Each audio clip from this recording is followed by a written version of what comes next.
The happiness that these players feel that they have found a game that is specifically made for them, that is so much more powerful for me than making a game for gamers who have Steam libraries full of games they don't play. For me, it's much more interesting to serve everyone, especially non-gamers, to make them gamers. That brings a lot of joy for me. Hi, I am Sophie Vaux, and this is the Rise and Play podcast. In the show, I sit down with influential thought leaders in the gaming industry to deconstruct how they create the best teams and company cultures in order to create the best games. Speaking to hundreds of game executives in the show, I have identified recurring patterns and mistakes that we all make in our leadership journey. Do you have to go through the same hurdles and make the same mistakes to learn too? You are not alone in this journey, and hopefully you can learn from a diverse range of seasoned leaders who already walk the talk. Every episode brings actionable insights and case studies that will help you improve your management skills, self-awareness, and empathic communication. Becoming a better leader starts with becoming a better human. Are you ready to unlock your full potential in life and business? Let's begin.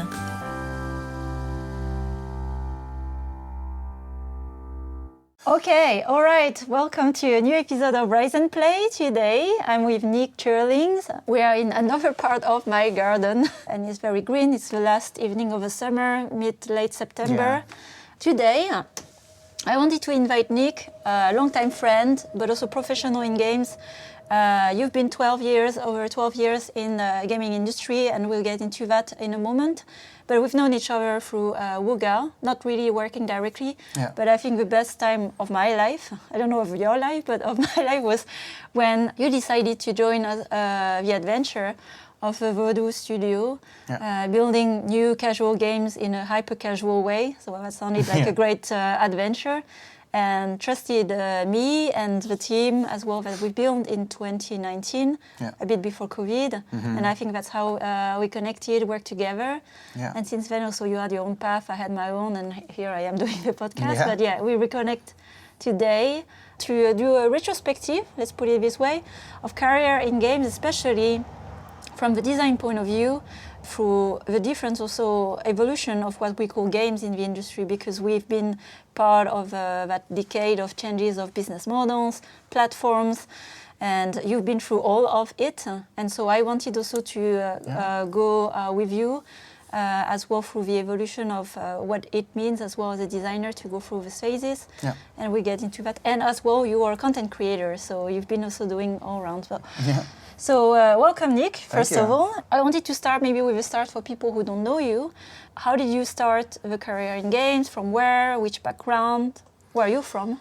Yeah, so I'm from the Netherlands. I grew up in the south of the Netherlands, and how I grew into games is since very, very young. So when I was a kid, I wanted to be a writer, and also an inventor.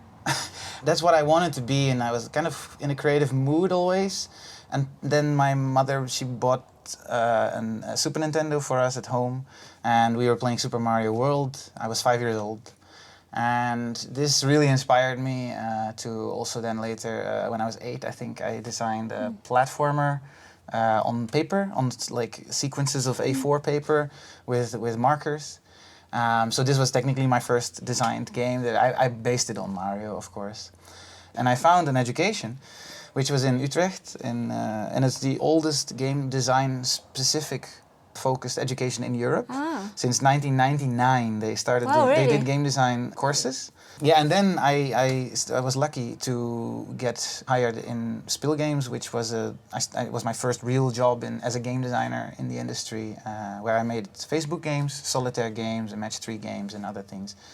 But then I got hired. I applied for a job outside of the Netherlands because I realized it's not a big industry, and then I was hired at Wooga.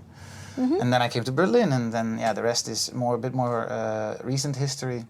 But yeah, that's kind of the history, and at the moment, I will get to this later, but I am working at a small startup called Moonlit Games, where I make a top-down shooter, also on mobile. But yeah, we can talk a bit more about it later. And among the games as well, for context for people, you worked At Wooga, was at Perspiral? No, Or I joined? started in the puzzle studio. Oh yeah, okay. And I worked in the puzzle studio for like 1.5 years, and then they called me upstairs. They recruited me into the June's Journey team, which by then was it was not even launched. It was in production, and I joined as a third game designer in the team, and I've been in that team for 3.5 years, and then I left Wooga already. So I've been only in 2 teams actually there. Yeah. And when you joined the 9C studio. Yeah, I left Wooga for you. Yeah, for the studio, and for the people who have played Plantopia, Niek was the first designer joining the team, and also leading the launch, the development of the game, and later on as the team grew. But you were also at the very beginning of that game as well. Yeah. So I'd like to hear more from the lens as a designer. You have been driven by passion, and I know that working with you as well, putting a lot of your heart, yourself. It's an industry of passion. Yeah. And one that I have found really hard for designers is finding the balance between the business, which is very consumer-oriented, sometimes to nonsense for us. I mean, we worked in a hyper-casual company, right?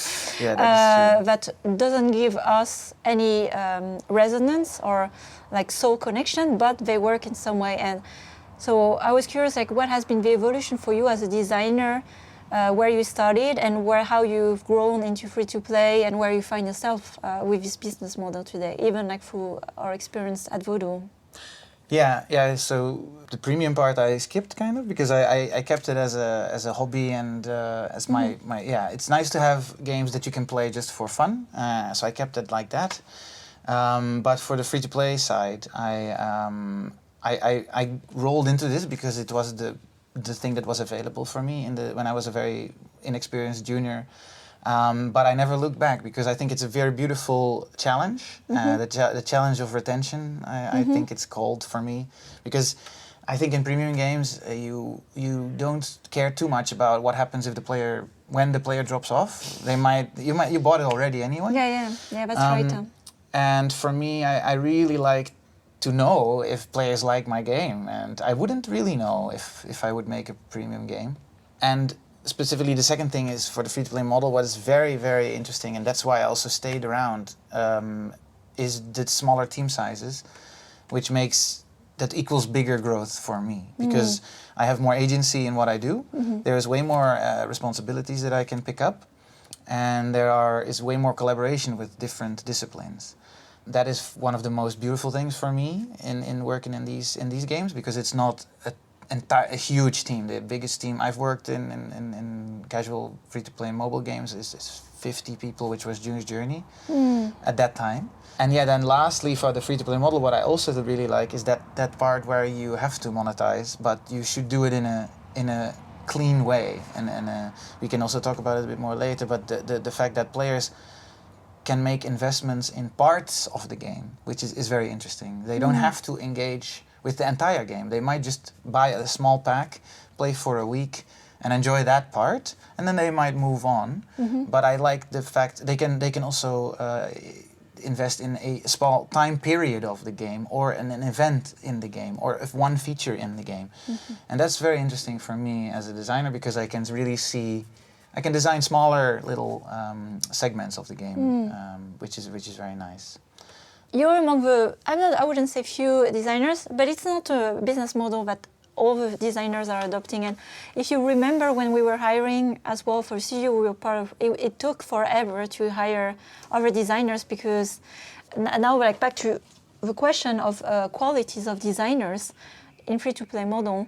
I see there's a component of understanding the business of games, so it's not like design fun, You talked about like retention, segments of the experience of the game, like the whole like monetization loop and so on. Everything is connected. And what are your thoughts or observation about the landscape of design as a big field, and especially like free to play, where could we even say that they're free-to-play designers, and it's not necessarily the same as maybe a premium designers or designer on AAA game? It's very different.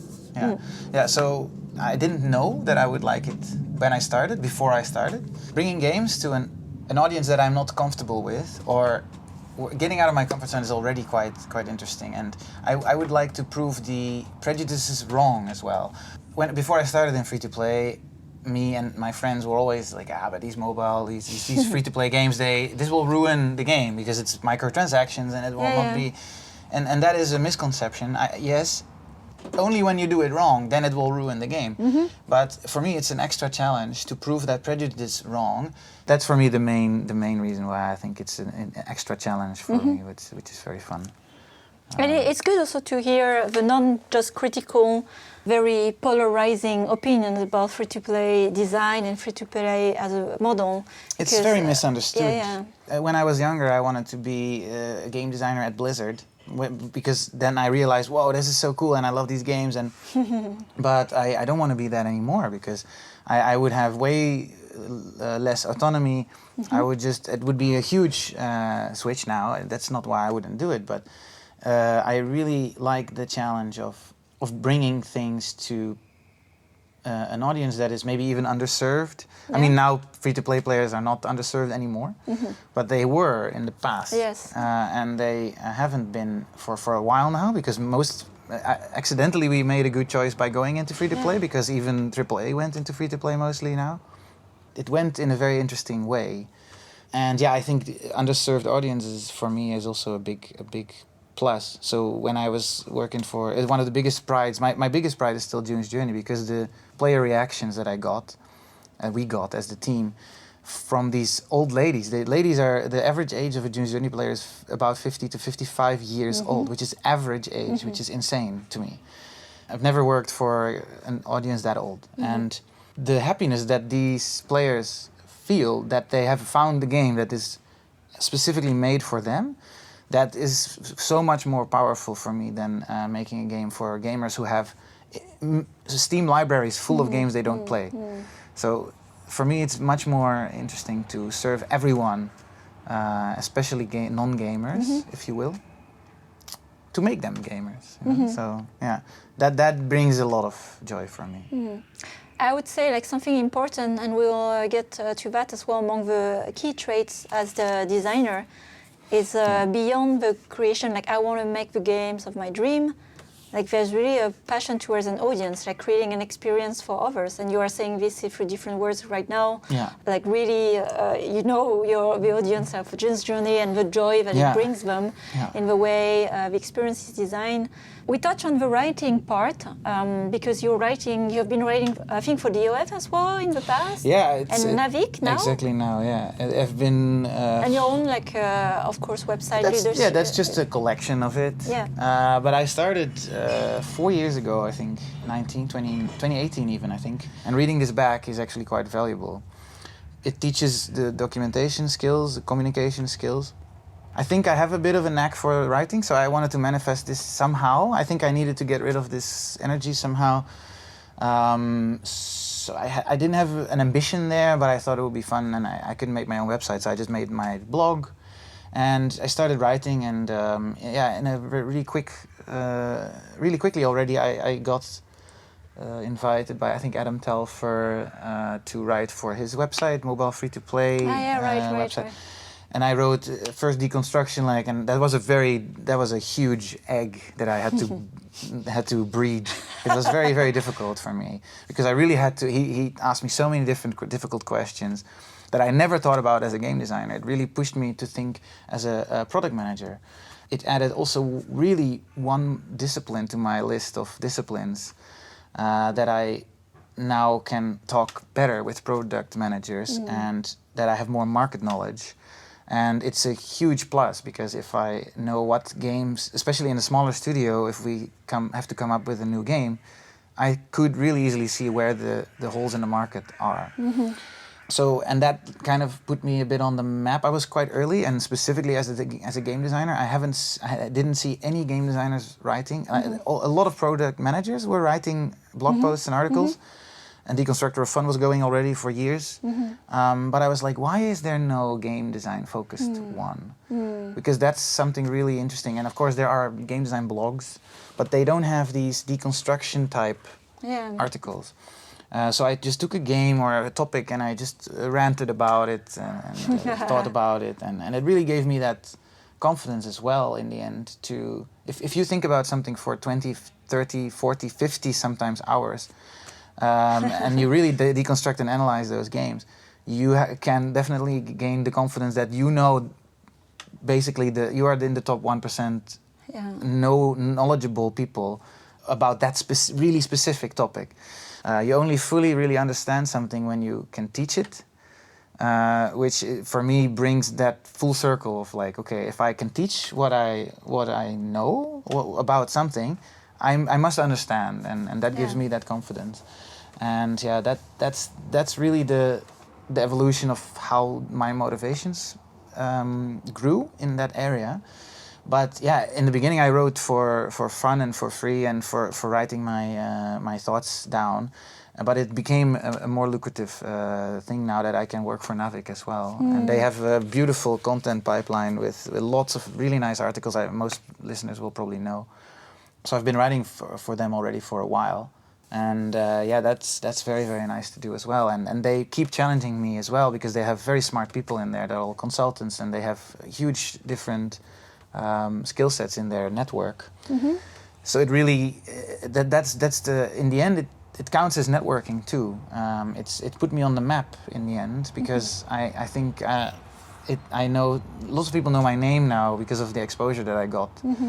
Specifically on Deconstructor of Fun and on LinkedIn I post I cross-post the articles on my blog as well, and it just grows and it's free networking and I don't.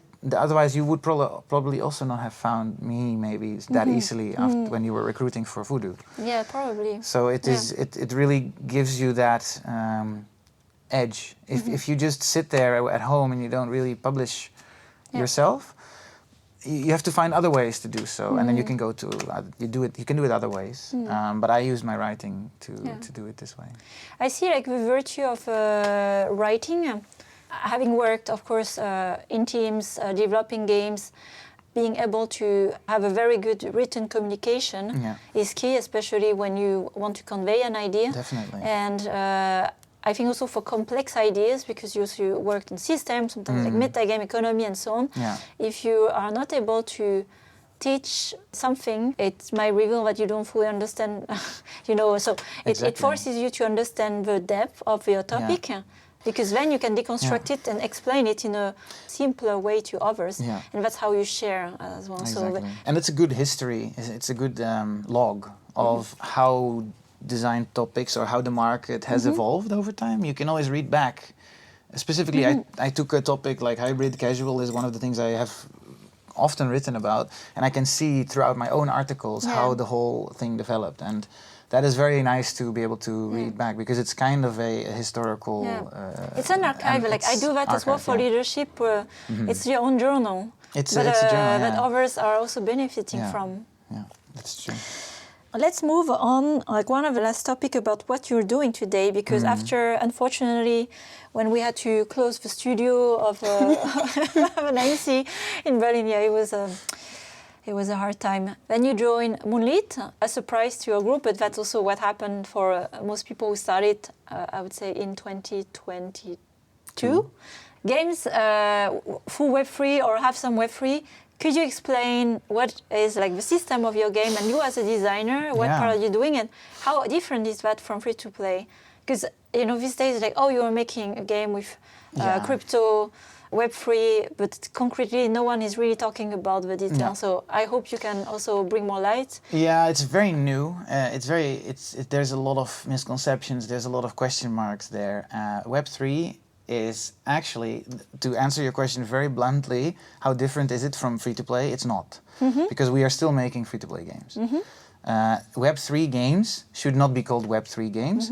They should just be called free-to-play games like we call free-to-play games. Free-to-play games, they have a Web3 layer, but this is just another layer that the game has. It's a monetization layer more than anything else. Yeah. But you can leverage the technology in interesting ways, which also got me into the genre. Is it a genre? I don't know. Into the industry of Web3, which that full ownership of your assets, that can.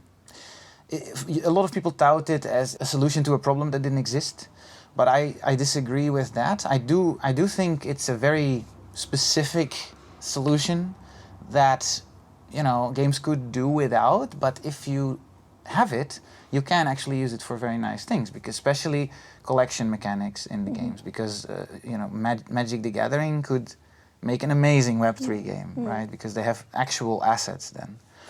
And that was actually missing, right? So the blockchain really makes that possible.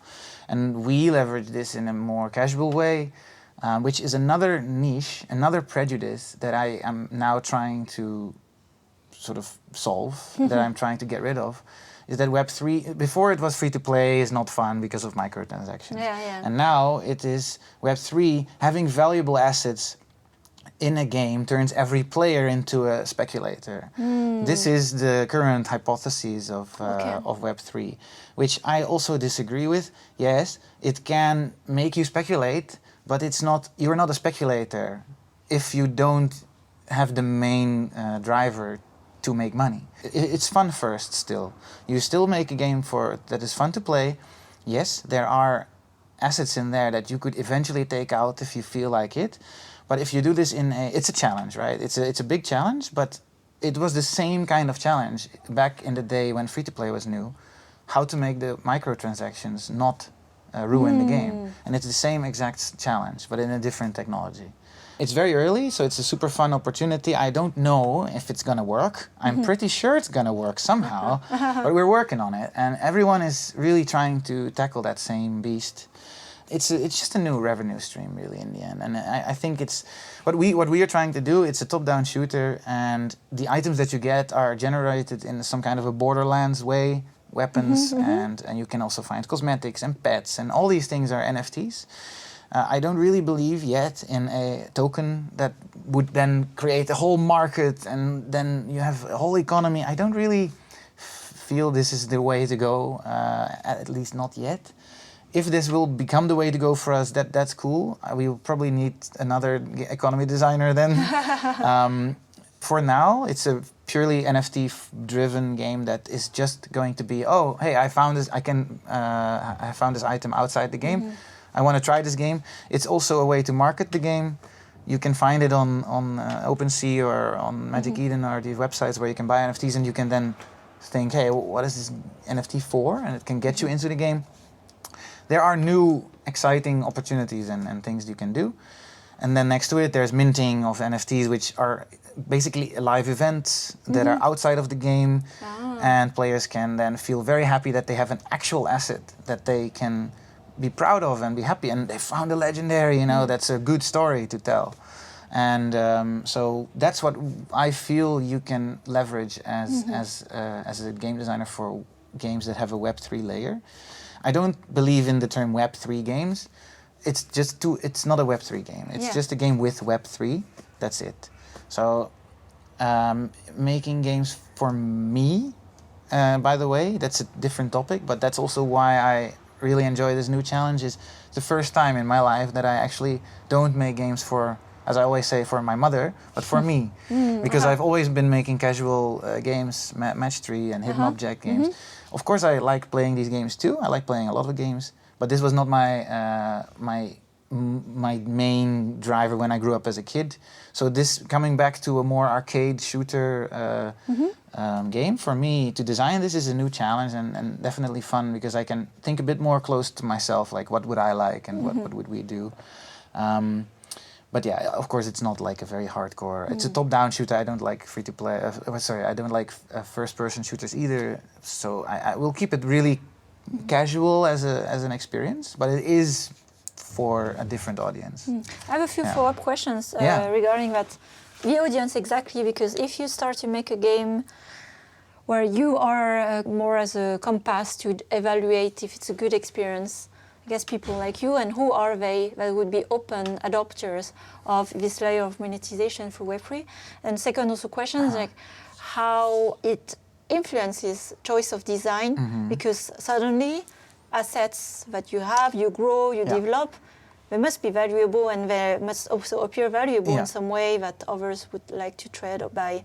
How is this affecting? Yeah, so the first question of the audience, I found another niche of an underserved audience because there are a lot of players who like this speculative gaming, but they haven't found any good games because they don't exist yet. Because all the Web3 games that have been coming out in the last 2 years have been made by non-game developers. Yeah.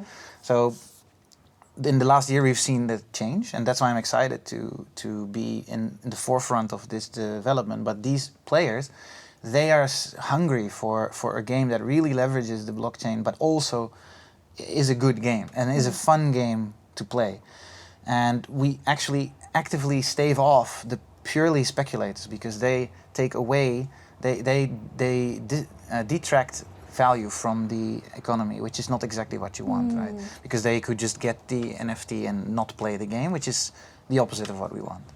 So by giving these NFTs utility in the game, we can get people very excited about how their item is going to perform. The exact question of how the audience relates to the game, is that answering the question? Yeah. Right. And then, that second question of how is it an extra challenge, it definitely is, because you have to really think about future-proofing your items. These NFTs are non-fungible, that's inherently what they are, so they can technically not be changed.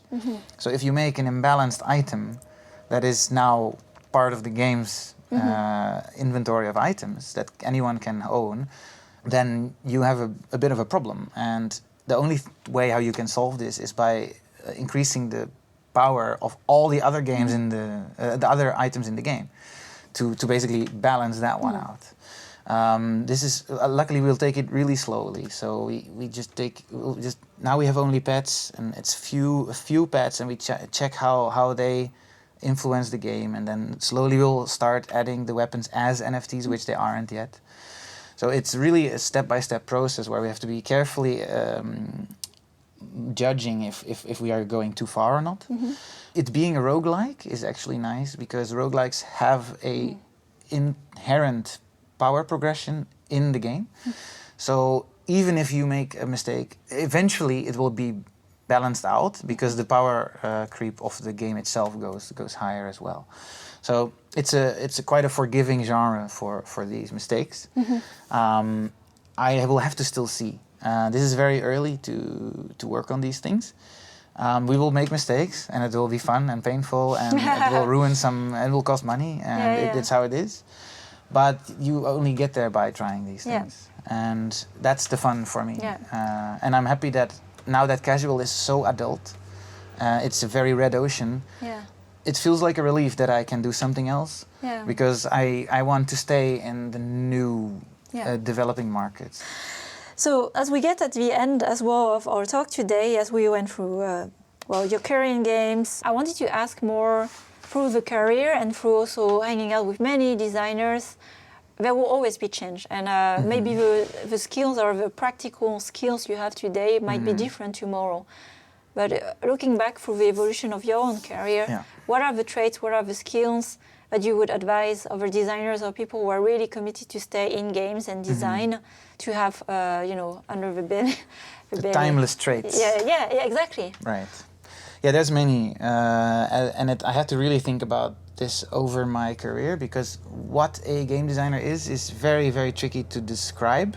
And there are many different iterations of game designers. Like, as we already said, premium game designers are very different than free-to-play game designers. But I've tried to be generic in the answer. And there's many points that I came up with when I was thinking about it. The first and foremost one is the most cliche and the most logical one is that you just have to have the passion, as you already said, to play and explore many different games and things in games. No great game designer only plays shooters. Like you have to be interested in how games work and not just be in playing games. It's very different. And I have seen a lot of aspiring game designers that I ask the question, why do you want to be a game designer? Because I like playing games. But that's not a good answer. You have to really be interested in understanding why games are fun and why they work the way they work. You have to be a problem solver. If you don't like to solve problems, you're in trouble because you have to solve problems all the time as a game designer. You have to be detail oriented. If you're sloppy, if you have trouble finishing your work and coming up with a deliverable, you also have problems because you really have to be, you are the one that usually does the due diligence for features, and mostly it's features that you do this for. You have to be an analytical person. You have to really think in systems, and obviously you have to be a team player because you have to talk with a lot of people, lots of stakeholders, and because you are talking with a lot of people, you have to show initiative and you have to be humble, because if you do neither of these or one of these things is missing, you might not intrinsically like to make contact with your stakeholders, and you might fail to do your due diligence. Yeah. And if you make contact with the stakeholders, but you are not humble, and they tell you something that they think should be a way they think it should be, and you ignore this, you are also not doing your job. Yeah. Right. So it's very difficult to not have these traits. I think those are the general ones, and then of course there are many different profiles.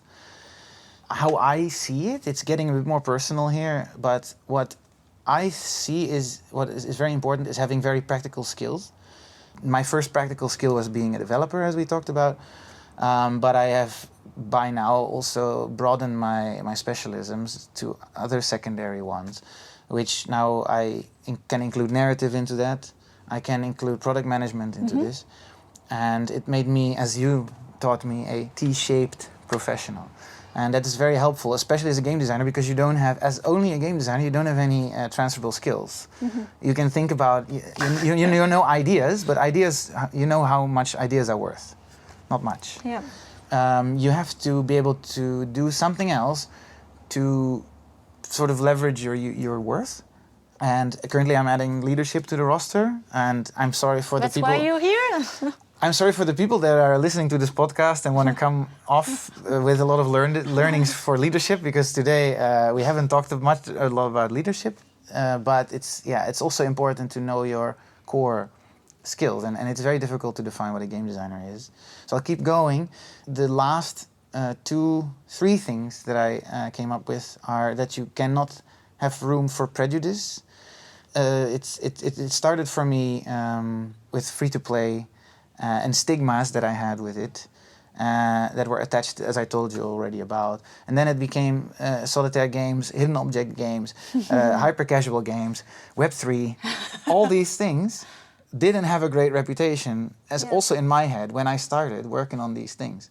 And without taking that opportunity, I would still be hating my life, making websites, dreaming of a way to become a game designer at Blizzard, which it doesn't, you cannot get there that way. And you have to, especially because it's a hard industry to get into, especially now, these days, how many game designers are graduating and how many jobs are actually available? It's I think 10 to 1 or something. It's very crazy. It's a dream job, if you will. It's very tricky, so you cannot have these prejudices and stick to them. You will probably not reach the success that you could reach and your full potential.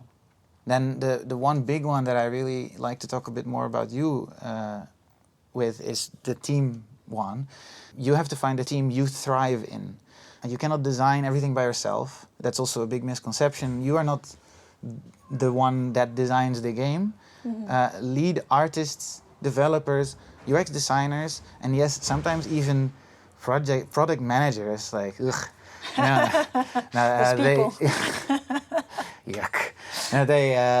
They are your biggest stakeholders, and they are your biggest sanity checks. You have to always validate your designs with these people, and you have to walk them through your designs that way. You have to be humble, as I told you, and be thankful if they have other suggestions. And not be reluctant to you have to be open to them. And the main thing that I want to say is, like, it's not your job to come up with the solution, but it is your job to pick the right one. You cannot do everything. We tried. I was the systems designer and the UX designer for a while in the team, remember? And specifically, these two hats are practically impossible to do as one person. Because as a systems designer, you come up with the system, and then as a UX designer, you have to imagine how people that don't know anything about the system would understand your system, which is very, very hard to do. Like Schizophrenia. It's very, very difficult unless you have multiple personality disorder, I think, or you must be some kind of like genius that can turn off parts of your brain somehow. You remember how happy we were when we hired Marianne. Yes. And we got our UX designer, and I didn't have to worry about that. And we had an amazing connection that way. So it's really, really nice to work together on stuff. And then lastly, my message is if you want to be a game designer, you have to be curious. To be a game designer is one of the most beautiful professions in the world. As I'm saying this, of course it's very subjective that I'm saying this, but I truly think so, because it will reward you for having knowledge in so many things. You can have also fringe knowledge in crazy different amounts of fields, like psychology, writing, architecture. I'm just riffing off a list of things that I found. I found a website online where it said, oh, all the things you can need if you're making games as a game designer. And it goes on with graphic design, 3D modeling, programming, marketing, sound design, management, time management, economy, finance. Those are just things that are already encompassed in game development. So that's a long list of best practices. Everyone noted. Yeah, and the key takeaways. It's a hard job. Yeah, it's a tricky job, and but it also is very rewarding. But you have to be open to all this, to the things that I just said. But yeah, I wouldn't trade it for anything else. Well, thanks, Nick, for sharing. I think like game designer is such a broad profession, depending on the platform you're going. Yeah. And misunderstood. That's why it was so hard for us when we were looking for game designer. Because I like games, or I have a great idea, doesn't make you a designer. Or I have read all the book, doesn't make you a designer. So It I doesn't think help anything. so I think it's a very, it's like you have summarized it in so many ways, at least the other characteristic of what it takes to be a game designer, like in practice. And I wanted just to have a mention here. Yes, the Rise and Play podcast is focused on leaders and leadership. Leadership, it doesn't come with title, it comes with attitude. And all the things you've shared today, because what is behind leadership is leading, influencing a group for doing something. Yeah. To have good quality of influencing is communication, being able to verbalize, what you've been doing today, explaining, teaching, motivating, and being humble. You talked about being curious, questioning yourself, being okay also to be wrong and revisit your thinking multiple times. All of that are the traits of a leader, a good leader in my definition. And that will close the conversation today. Is there something I didn't ask, I should have asked, and that you'd like to share? No, we did a lot of thorough. Roll around. Yeah, we did a good round. Around. Yeah, it's. I've said all the things I was thinking about yesterday when I prepared, and yeah, I'm just happy to be part of the Rise and Play gang now. Yeah, you joined the secret Slack, because that's what happens when you join, and then also connect with all the speakers of very cool. of the community. Okay, that's how it works. So there's perks. Yeah. Very nice. So thanks for showing up. That's the reward, and also talking openly and with also reflection, depth, and vulnerability about your whole journey as a designer in games. My pleasure. And thanks as a friend. Thank you. Thank you, everyone. Thanks for listening to this latest episode of the Rise and Play podcast. I am growing a community of conscious leaders across the industry and beyond. If you want to join this movement, please share the podcast with other conscious leaders, because we have so much more we can learn from each other. If you've enjoyed this episode, please follow and rate the show on Spotify or your other favorite podcast platform. It will help other growing leaders to discover the show and benefit from the valuable insights. If you would like to grow rapidly your leadership skills, you can find more insights on riseandplay.io, where you will also find my free masterclass on conscious leadership and other resources that I offer. Have a great week, and remember to take care of yourself. Until the next time,